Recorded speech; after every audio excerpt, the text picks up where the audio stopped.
శ్రీగురుభ్యో నమః. నారాయణం నమస్కృత్య నరం చైవ నరోత్తమం దేవీం సరస్వతీం వ్యాసం తతో జయముదీరయేత్.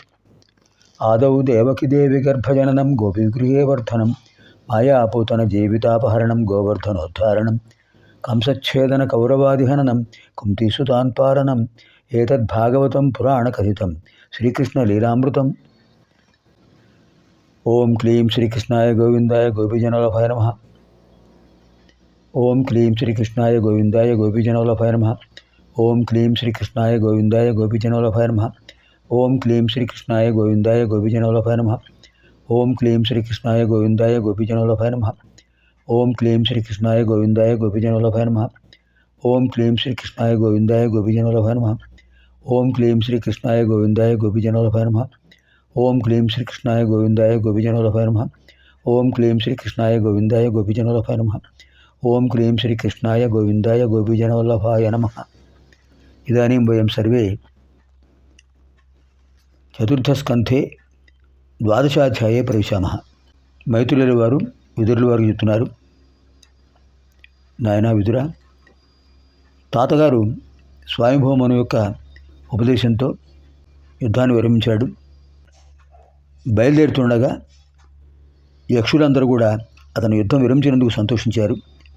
సిద్ధులు, కిన్నరులు, సాధ్యులు అందరూ కూడా ధ్రువుని స్తుతిస్తున్నారు. అప్పుడు యక్షుల యొక్క అధిపతి, ఉత్తరదిక్కు అధిపతి, ధనాధిపతి కుబేరుడు ప్రత్యక్షమయ్యాడు. కుబేరుడు వచ్చాడు, నాయన రాజకుమార, శ్రీ మహావిష్ణువు యొక్క అనుగ్రహం పొందినవాడు అయ్యా నువ్వు. మీ తాతగారి ఉపదేశాన్ని అనుసరించి యుద్ధాన్ని విరమించావు, నాకు చాలా సంతోషం కలిగింది. నిజానికి నీ తమ్ముడు మరణానికి కానీ నీ సవతి తల్లి మరణానికి కానీ యక్షులు కారణం కాదు. యక్షుడు ఒక నిమిత్త మాత్రుడు. కారణం ఏంటంటే అతనికి ఆయుర్దాయం మూడింది. శ్రీ మహావిష్ణువు నీకు ముందే చెప్పాడు కదా, నీ తమ్ముడికి ఆయుర్దాయం మూడింది, అల్పాయుష్మంతుడు.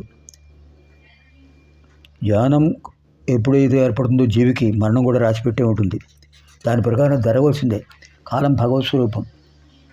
అంచేత నువ్వు ద్వేషం పెట్టుకోకు. నీ తమ్ముడు కానీ, నీ తమ్ముడి యొక్క తల్లి, నీ సవతి తల్లి కానీ ఒకళ్ళ వల్ల మరణించడం అనేది జరగల. వాళ్ళు చేసిన పుణ్యపాపాల వల్లే వాళ్ళకి ఆ ఫలితం, దుష్ఫలితం కలుగుతుంది. పుణ్యం వల్ల సత్ఫలితం, పాపం వల్ల దుష్ఫలితం కలుగుతాయి. స్వకర్మసూత్రగ్రహితో హి లోకః, స్వకర్మసూత్రగ్రహితో హి లోకః. తన యొక్క కర్మాట పని, తను చేసే పని అనేది ఒక సూత్రం లాంటిది. ఆ సూత్రం యొక్క ఫలితాన్ని బట్టి వాళ్ళు దుష్ఫలం కానీ సత్ఫలం కానీ పొందుతారు. అలా జరిగింది. నీ పట్ల క్రౌర్యంతో, అసూయతో, ద్వేషంతో ఉన్నారు వాళ్ళు మొదట్లో. తర్వాత మనసు మారింది. దాని ఫలితాన్ని వాళ్ళు అనుభవించారు. అది దీనికి ఎవరూ కారణం కాదు. యక్షుడు కారణమని నువ్వు భావించావు, కానీ కాదు. ధ్రువ, నువ్వు ఎప్పుడు కూడా భగవంతుని పాదారవిందాన్ని ఆశ్రయించు. ఆయన చెప్పినట్టు చేయి. పంచవర్షప్రాయంలో భగవద్ అనుగ్రహం పొందినవాడివి, మహాభక్తుడు నువ్వు. ఆ స్థానంలో ఉండాలి. స్థానాన్ని నువ్వు పోగొట్టుకోకూడదు నాయన. చక్కగా వెళ్ళు, రాజధానికి వెళ్ళి ప్రజలను చక్కగా పరిపాలించు. నీ పరిపాలనా కాలం 36,000 సంవత్సరాలు అని శ్రీ మహావిష్ణువు చెప్పారు కదా, అలా పరిపాలించు. తర్వాత పిల్లలకు రాజ్యాధికారాన్ని ఇచ్చేసేయి. వానప్రస్థాశ్రమం స్వీకరించు. తర్వాత ఉన్నత స్థానం పొందుతావు నువ్వు. శ్రీ మహావిష్ణువుకి నీకు అనుగ్రహించాడు కదా, గొప్ప స్థానం ఇస్తా అని. శుభం భవతు అని కుబేరుడు చెప్పగానే ప్రార్థించాడు, స్వామి నేను చేసిన తప్పులను మన్నించండి. అపరాధ సహస్రాన్ని క్రియంతే అహర్నిశమ్మయ దాసోహం ఇది మత్వా మాం మత్వా క్షమస్వ కుబేర. ఉత్తర దిక్కు అధిపతి ఉంటూ, స్వామి నన్ను మన్నించండి, క్షమించండి, నా తప్పును మన్నించండి అనగానే ఆయన చెప్పారు, నీ వల్ల ఎవరికి బాధ కలగకూడదు, ఎవరి వల్ల నీకు బాధ కలగకూడదు. అది సజ్జనుడి లక్షణం. ఇంకా నువ్వు వెళ్ళు అని చెప్పి ఆయన అందరికీ తెలిపాడు. తర్వాత చక్కగా పరిపాలన చేస్తూ ప్రజానురతంగా 36,000 సంవత్సరాల పాటు రాజ్య పరిపాలన చేశాడు. తన కుమారుడు యువకులు అవగానే వాళ్ళకి వివాహం చేశారు. అతనిపై కుమారుడు ఉత్కళుడికి రాజ్యం ఇచ్చాడు. మిగతా వాళ్ళకి మిగతా రాజ్యాలు ఇచ్చేసాడు. తర్వాత ఆయన తన భార్యలతో పాటు వనవాసానికి వచ్చేసాడు. ఆశ్రమం నిర్మించుకున్నాడు. నిర్వికల్ప సమాధి పొందాడు. అద్భుతమైనటువంటి దివ్యానుగ్రహం పొందాడు. ఆ నిర్వికల్ప సమాధిలో శ్రీ మహావిష్ణువుని దర్శించాడు. సనక సనందన సనత్కుమార సనాతనులు వాళ్ళందరూ కూడా ధ్రువుని ప్రశంసించారు. నాయన, నువ్వు ఎంతో విశేషమైన పుణ్యఫలం పొందావు, శ్రీ మహావిష్ణువు యొక్క అనుగ్రహం పొందావు, చక్కగా పరిపాలించావు. శ్రీ మహావిష్ణువు యొక్క పాంచజన్య శంఖ స్పర్శతో నీకు అద్భుతమైన శక్తి వచ్చింది. అజరామరమైన కీర్తి పొందుతావు నాయన, శుభం భవతు. నువ్వు ఇలాగే ప్రాణాయామం చేస్తూ నీకు చిన్నప్పుడే 5 ఏళ్ల వయసులోనే నారదుల వారు నీకు చెప్పారు, పూరకం, కుంభకం, రేచకం, శూన్యకం. నెమ్మదిగా గాలి పీల్చడం, మనసులో ఓంకారం చేస్తూ గాలి పీల్చిన తర్వాత ఎంతసేపు ఆపగలవో అంతసేపు కుంభించాలి వాయువును ఊపిరితిత్తుల్లో. తర్వాత నెమ్మదిగా గాలిని విడిచిపెట్టాలి, రేచకం. విడిచిపెట్టిన తర్వాత శూన్యస్థితిలో లోపల ఊపిరితిత్తుల్ని శూన్యస్థితిలో ఉంచడం శూన్యకం. ఇలా పూరకం, కుంభకం, రేచకం, శూన్యకం. ఎంతసేపు గాలి పీలుస్తావో అంతకు రెట్టింపు కుంభకం చేయాలి. గాలి ఎంతసేపు పీలుస్తున్నావో అంతసేపు విడిచిపెట్టడం రేచకం చేయాలి. పూరకం రేచకం సమాన స్థితిలో ఉండాలి. ఎంతసేపు పీలితే అంతసేపు. దానికి రెట్టింపు కుంభకం ఉండాలి. తర్వాత పూరకంలోనూ రేచకంలోనూ ఎంతసేపు చేస్తున్నారో అందులో సగం శూన్యకంలో ఉండాలి. అంటే ఉదాహరణకు 8 సెకండ్ల సేపు మాత్రాకాలాలు అంటారు. 8 మాత్రాకాలం అంటే 1 సెకండ్ టైం సుమారుగా. 8 మాత్రాకాలాల్లో గాలిని పీల్చామనుకో 16 మాత్రా సమయాలు లేదా 10 మాత్రా సమయమైనా కుంభకం చేయాలి. మళ్ళీ 8 మాత్రా సమయాలు గాలిని విడిచిపెట్టాలి. 8లో సగం 4 గదగా శూన్యకంలో 4 మాత్రా సమయాలు ఉంచాలి. ఈ విధంగా నువ్వు ప్రాణాయామం చేయడం అలవాటు చేసుకున్నావు. నారదుల వారు నీకు చెప్పారు, దాన్నే నువ్వు కొనసాగించు నాయన, నీకు శాశ్వతమైన కీర్తి లభిస్తుంది అని దివ్యేశ్వరుడు సనకాదులు చెప్పారు. చాలా సంతోషించాడు. ఆయన భార్యలు కూడా ఆయన మార్గాన్ని అనుసరించారు. బ్రహ్మచర్య దీక్షతో వాళ్ళు వేరు స్థానాల్లో ఉన్నారు. అలా ఉండి అద్భుతంగా శ్రీ మహావిష్ణువుని ధ్యానిస్తూ పద్మాసనంలో కూర్చున్నారు. పురుషులు పద్మాసనంలో వీరాసనంలో కూర్చోవచ్చు, స్త్రీలు సుఖాసనంలో కూర్చోవాలి. వాళ్ళకి ఏది అనుకూలమో ఆ ఆసనంలో కూర్చోవాలి. పద్మాసనంలో కూడా కూర్చోవచ్చు. ప్రాణాయామం చేస్తున్నారు. 21 సార్లు ఓంకారం చేస్తున్నారు. ఆజ్ఞాచక్రంలో శ్రీ మహావిష్ణువును ప్రతిష్ఠించుకుని ఆయన దర్శిస్తూ అద్భుతంగా ప్రాణాయామపూర్వకమైన ప్రణవనాదాన్ని చేస్తున్నారు.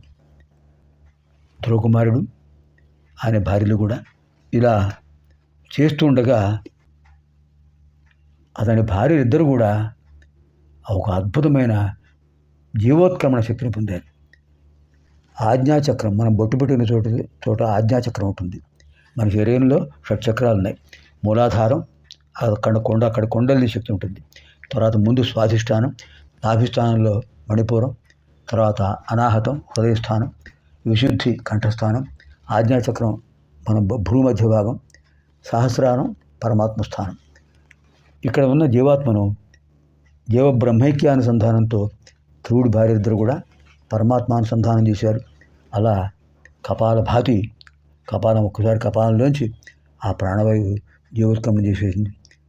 ధ్రువుడు చూస్తున్నాడు, నిజంగా ఎంత శక్తిని పొందారు తన భార్యలు, ఆ శ్రీ మహావిష్ణువు యొక్క అనుగ్రహం అని అనుకుంటున్నాడు. అలా వాళ్ళు జీవోత్క్రమణ చేశారు. వాళ్ళ యొక్క ప్రాణవాయువులు ఒక తేజో రూపంలో అలా సత్యలోకానికి వెళ్ళిపోతున్నాయి. ఇంతలో విష్ణు పార్షదులు వచ్చేసారు, శ్రీ మహావిష్ణువు యొక్క సేవకులు. వాళ్ళు అద్భుతమైన విమానం తీసుకొచ్చారు. ధ్రువకుమార, నీ భార్యలిద్దరూ పాంచభూత శరీరం విడిచిపెట్టి తేజోరూపంతో వెళ్ళిపోయారు. నీకు ఈ పాంచభౌతిక శరీరంతోనే నీకు ఉన్నత స్థానం లభిస్తుంది, రా. శ్రీ మహావిష్ణువుని ఆహ్వానిస్తున్నాడు అని వారు ఆ విమానంలో కూర్చోబెట్టుకున్నారు. తీసుకువెళ్ళారు. అద్భుతమైన పరంధామానికి వెళ్ళాడు. పరంధామానికి వెళుతున్నాను కదా అని చాలా సంతోషించాడు. అప్పుడు అనుకున్నాడు, స్వామి నాదొక విన్నపం. నాకు ఈ మార్గాన్ని మొట్టమొదటి ఉపదేశించిన వారు మా అమ్మగారు, మాతృదేవోభవ. మా అమ్మగారు లేకుండా నేను ఎలా వెళ్ళగలను అని అంటే, అప్పుడు పార్షదులు అన్నారు, సనత్కుమార సనాతులు వాళ్ళు కూడా ఉన్నారు. వాళ్ళు అన్నారు, చూడు ముందు చూడవయ్యా ఎవరున్నారు అని అంటే, తన ముందున్న విమానంలో తల్లిగారు ఉన్నారు. చాలా సంతోషించాడు. అలా వెళ్ళాడు. ఇద్దరు వైకుంఠంలో కొంతకాలం ఉన్నారు. శ్రీ మహావిష్ణువు అనుగ్రహంతో తర్వాత ధ్రువుడు ఒక అద్భుతమైన తేజోరూపం పొంది నక్షత్ర మండలానికి అధిపతి అయ్యాడు. ధ్రువ నక్షత్ర మండలానికి అధిపతి అయ్యాడు. ఎవరైతే ఈ కథను విని ప్రతిరోజు కూడా తెల్లవారుజామున సమయంలో సప్తర్షి మండలానికి చివరనటువంటి ఆ ధ్రువ నక్షత్ర మండలాన్ని దర్శిస్తారో వాళ్లకు శ్రీ మహావిష్ణువు యొక్క దివ్యానుగ్రహం కలుగుతుంది, మోక్షపదం లభిస్తుంది. సరిగ్గా తెల్లవారుజామున 3:30, 5:30 మధ్య 3:30, 5 మధ్య ఉత్తర దిక్కు వైపు కొంచెం అలా ఊర్ధ్వ దిశలో చూస్తే సప్తర్షి మండలం కనిపిస్తుంది. 4 నక్షత్రాలు చతురస్రాకారంలో ఉంటాయి.